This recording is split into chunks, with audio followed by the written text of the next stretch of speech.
Testament expliqué par Ésope.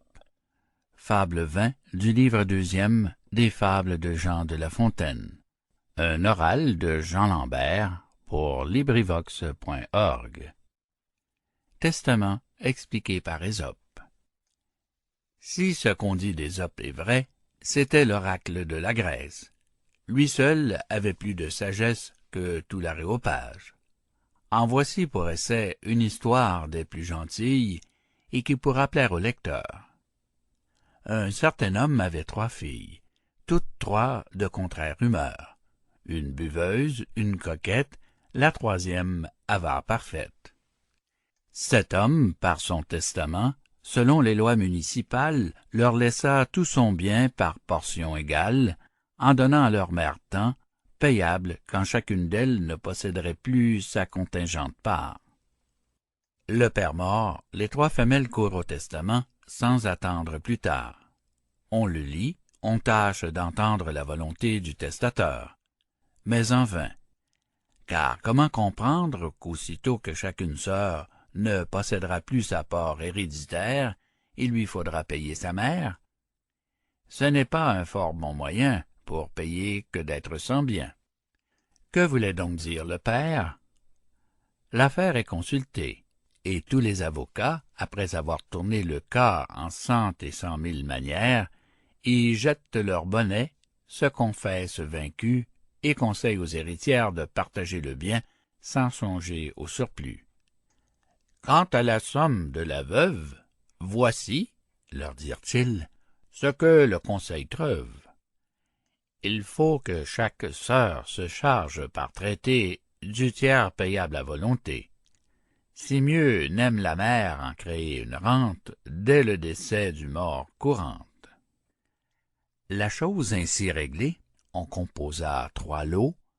En l'un, les maisons de bouteilles, les buffets dressés sous la treille, la vaisselle d'argent, les cuvettes, les brocs, les magasins de malvoisie, les esclaves de bouche et, pour dire en 2 mots, l'attirail de la goinfrerie. Dans un autre, celui de la coquetterie, la maison de la ville et les meubles exquis, les eunuques et les coiffeuses, et les brodeuses, les joyaux, les robes de prix. Dans le 3e lot, les fermes, le ménage, les troupeaux et le pâturage, valets et bêtes de labeur. Ces lots faits, on jugea que le sort pourrait faire que peut-être pas une sœur n'aurait ce qui lui pourrait plaire. Ainsi chacune prit son inclination, le tout à l'estimation. Ce fut dans la ville d'Athènes que cette rencontre arriva. Petits et grands, tout approuva le partage et le choix.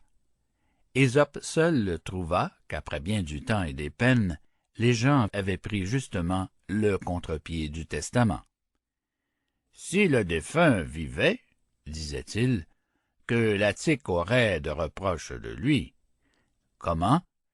Ce peuple qui se pique d'être le plus subtil des peuples d'aujourd'hui a si mal entendu la volonté suprême d'un testateur? Ayant ainsi parlé, il fait le partage lui-même, et donne à chaque sœur un lot contre son gré. Rien qui pût être convenable, partant rien aux sœurs d'agréable. À la coquette, l'attirail, qui suit les personnes buveuses. La biberonne eut le bétail. La ménagère eut les coiffeuses.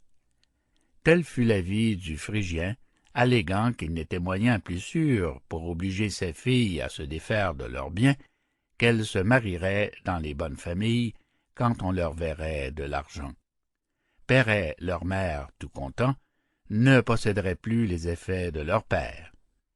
Ce que disait le testament. Le peuple s'étonna, comme il se pouvait faire, qu'un homme seul eût plus de sens qu'une multitude de gens.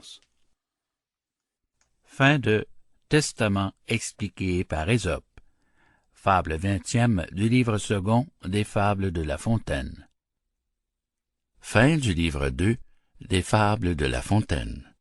Cet enregistrement appartient au domaine public.